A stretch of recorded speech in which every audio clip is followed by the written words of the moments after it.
Hi, I'm Brad from Brad's Vintage Collection, and today I've got a video response to Mike Baseball Collector on the top 10 cards that I'd like to acquire in my collecting career that I don't yet have. First of all, I'm decked out in all the Illini garb. Big game for the Illini this weekend.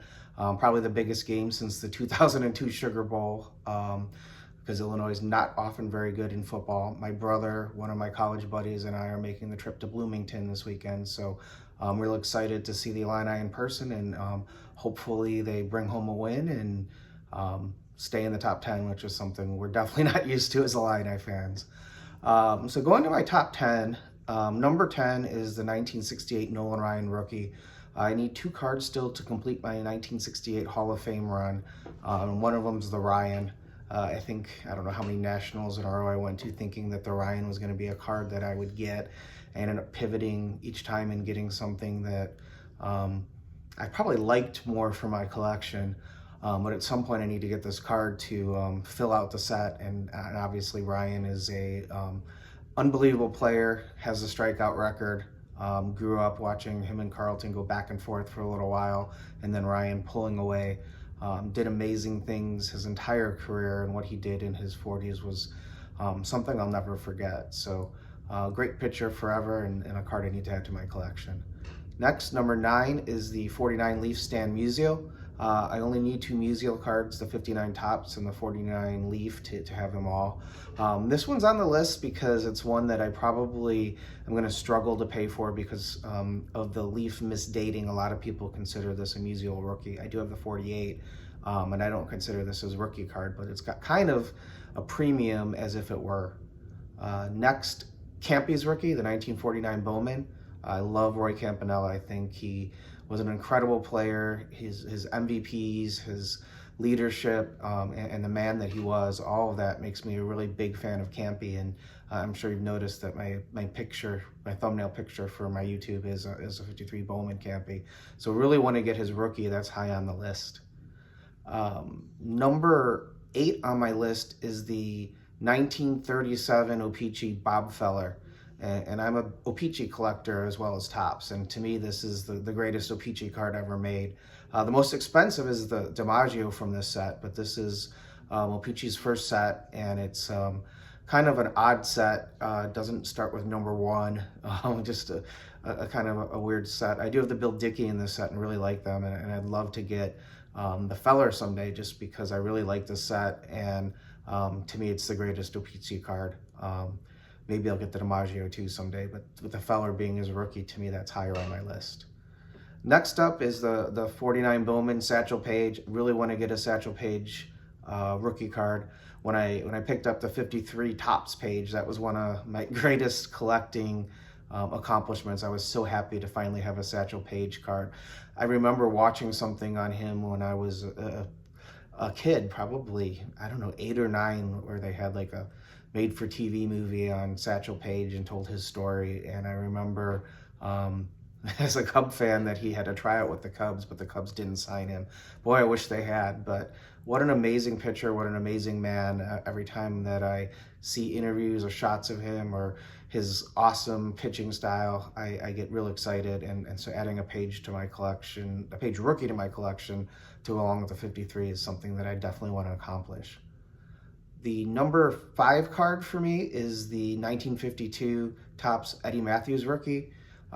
It's the greatest rookie Topps has. To me, the greatest card in the 52 set. I know the Mantle is everybody's favorite. The Mays and the Jackie are up there too. But to me, having a true rookie card in the high number series that isn't double printed like the Mantle is something that's extremely rare. And being where it was positioned on the sheet, this card's never ever centered, and trying to find a centered copy in maybe a mid-grade is something that I've been looking for a long time and haven't been able to find the right card yet, but it's definitely high on my list.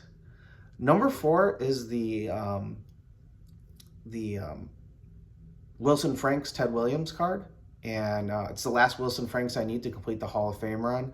I don't like this Williams as much as most of the hobby. I think most of the hobby really likes the picture on it. And I like the picture on it, but I wish it was a little bit closer so you could see Ted's face. But Still a beautiful card. Not the most beautiful card in the set, but it is the one I need. And Ted Williams is an all-time great. And anytime you can get a Ted Williams card, it's a very exciting day as a collector. So that is the number 4 card on my list. Number 3 is the 33 Goudey Babe Ruth, and it's the one where he's batting. You can see the full image of him. As a kid, I had never even dreamed of owning a Babe Ruth card. I thought it was something that would be so far out of the collecting realm that I could never obtain it. And it still seems sort of unobtainable to me, but it is something that I realistically can get if I save up for a while. But finding the right 33 Goudey Ruth would be absolutely amazing. And if I owned a Babe Ruth Playing Days card, and that's the one that I want the most. I know it's not the rarest or anything like that, but it's just my favorite one. So owning that one would be really incredible for me. Number 2 is the Hassan Triple Folder Cobb, and I went the one with Huey Jennings, so it's all Hall of Famers. The first time I saw that card as a kid with Cobb sliding in that center image was something that I knew I needed to get. I got a book on Ty Cobb, and actually that photograph was on the cover of that book. And I read a lot about Ty Cobb and looked at all those photos as a teenager. When Rose was closing in on his record, I became a really, really big Ty Cobb fan, and I said I always wanted to own that Ty Cobb card someday. So that's number 2 on my list. And then number 1 is the 51 Bowman Willie Mays. Big fan of Mays. Mays was my dad's favorite player growing up. Have a pretty good Mays collection, but don't have the rookie, and that is a dream card of mine, and probably the number 1 card that if I could pick anything to own, that would be the one that I want to own that I don't already have. So really fun putting this list together, Mike. I thought it would be easier than it was. The top couple were very easy for me, but when I got down to like 8, 9, and 10, there's so many cards I want that are pretty close. Deciding which 3 I wanted the most was a lot of fun, and also it's instructive. So when I go to Strongsville or the National and I'm looking for cards, if one of these top 10 pop up, it probably will make me pivot and do some other things at the show. So maybe I can complete one of my big cards instead of just knocking a lot of cards off the list. So these are my favorite 10. Hope you enjoyed watching the video. Remember, if you're not excited to add it to your collection, you bought the wrong card. Go Illini!